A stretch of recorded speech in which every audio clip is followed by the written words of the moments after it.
또왕이 우리 안에 있는 다문화의 모습. 이 영상을 통해 다문화 정책 3가지를 알아봅시다. 땡땡 초등학교는 전교생의 61%가 다양한 문화적 배경을 가진 가정의 아이들이라고 합니다. 그래서 학교에서는 한국말이 서툰 이 학생들을 위해 온누리반을 운영하여 한글 수업을 실시하고 있죠. 또 네모네모시에서는 결혼 이주 여성들로 구성된 요리봉사단이 활약하고 있는데요. 이들은 지역 복지관을 찾아 노인, 저소득층 아이에게 다양한 외국 음식을 직접 만들어 대접합니다. 우리 사회에서 이러한 노력을 기울이는 까닭은 무엇일까요? 서로 문화적 배경은 다를지라도 다른 사람을 위하고 배려하는 마음이 똑같기 때문입니다.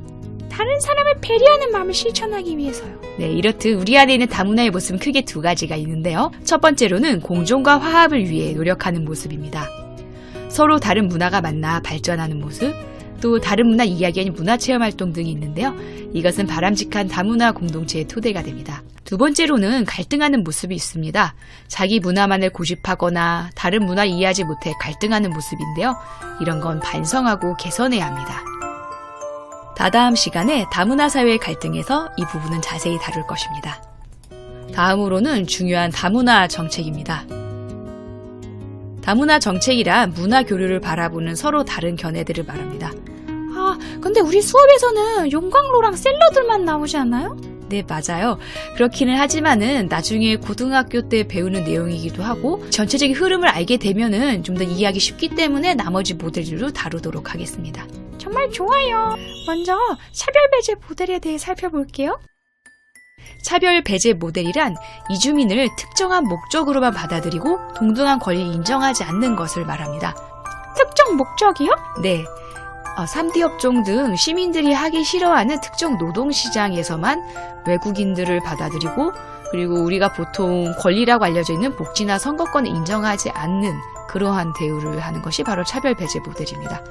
이주민을 일반시키고 주방해버려. 그런 식으로 하는 것은 인간의 존엄성, 평등이라는 보편 윤리에 어긋나겠네요. 맞아요.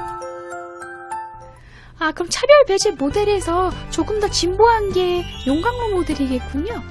네, 잘 추리하였습니다.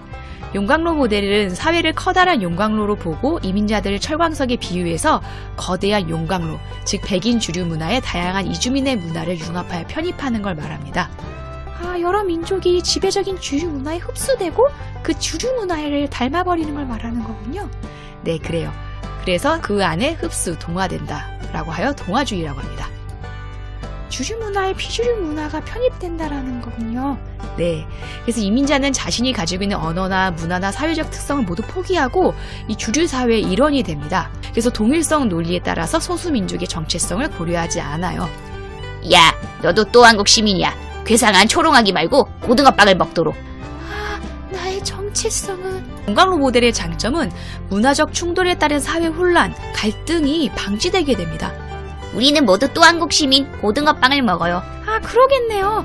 아무래도 서로 비슷한 것을 먹고 비슷한 문화를 하니까 결속력은 강화되겠어요. 네, 하지만 이것이 동시에 단점이 되겠는데요. 소수의 민족 문화는 소실되고 그들의 인권이 침해될 수가 있어요. 고등어빵만 먹어야 돼요. 수왕이는 초롱아기 젤리 먹고 싶어요. 입 닫아. 우리 모두 고등어빵만 먹도록 해야 돼. 이렇게 문화의 획일화에 따른 문화적인 역동성, 이런 것들이 저하될 수 있겠네요. 그렇습니다. 그럼 여기에서 좀 더 나아간 것이 바로 국수대전 모델이겠네요. 그렇습니다. 국수대전 모델은 주류 문화를 좀 더 중요시 여기지만 비주류 문화 역시 배려하는 그러한 모델인데요. 그러니까 문화의 다양성을 인정하면서 주류 문화가 있어야 된다라는 입장입니다. 외래의 소수민족의 문화적 정체성도 인정하지만 주류 문화도 주체로서 존속해야 된다라는 입장인데요. 좀 더 살펴보면요. 그러니까 국수, 즉 주류 문화가 주된 내용이긴 해요.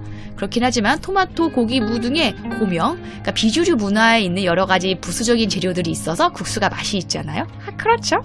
그런 것처럼 주류 문화의 정체성을 유지하면서 즉 국수가 제일 중요하긴 하지만은 나머지 고명과 같은 비주류 문화가 공존하도록 하는 방식으로 사회를 통합하자라는 것이 바로 국수대전 모델입니다.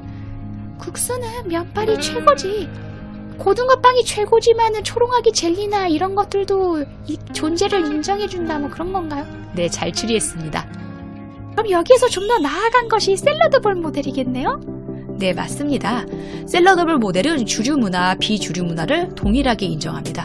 한 사회 안의 문화를 평등하게 인정해요. 샐러드는 모든 재료가 똑같이 중요해. 한 국가 또는 사회 안에 있는 다양한 문화를 평등하게, 대등하게 인정하는 거예요.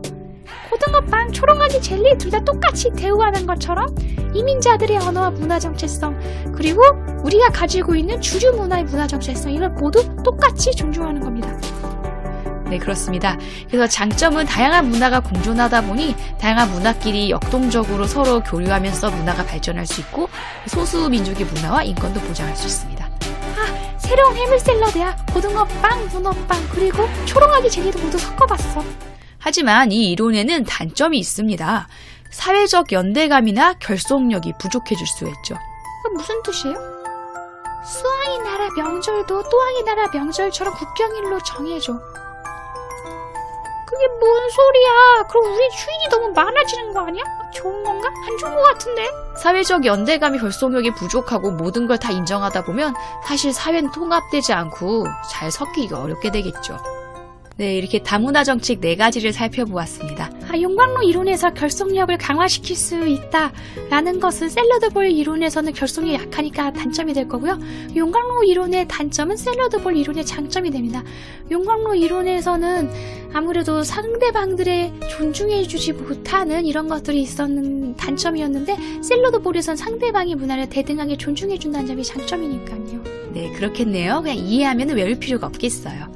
그래요. 그래서 우리는 서로의 문화를 존중하면서 구성원 모두의 공동체 의식을 드높일 수 있는 바람직한 다문화 공동체를 실현해야 됩니다. 그렇습니다. 극단적인 용광로 샐러드볼 모델은 피해야 해요. 복습입니다. 우리 안에 있는 다문화는 공존과 화합 또는 갈등의 모습을 보이고요. 정책은 차별 배제 모델, 동아주의에서는 용광로 모델, 문화다원주의에서는 국수대전 모델, 다문화주의에서는 샐러드 그룹 모델, 이렇게 살펴보았습니다. 밑으로 갈수록 이주자에 대한 관대함이 넓어져요. 네, 이 사이에서 적절한 것을 취하는 것이 중요하다고 생각합니다. 1구독, 잃어버리지 않게 지느러미 꼭 쥐고 왔어. 오늘은 고등어빵 먹고 말 거야. 수왕이다. 얘들아 안녕? 난 초롱아기 젤리 먹으러 왔어. 아 그렇구나. 아니 이건 신제품 멸치 스틱. 고등어 향이 난대. 너 고등어빵 산다고 하지 않았어? 응, 하지만 가성비를 따져야지. 1구독입니다, 손님. 네, 기대돼요. 쭈쭈. 아니? 잔뜩 괜찮아? 멸치가 사진과 다르네. 괜찮아. 살살 녹여가면서 아껴 먹어야지. 잔뚱은 1구독으로 3일을 먹게 되었습니다.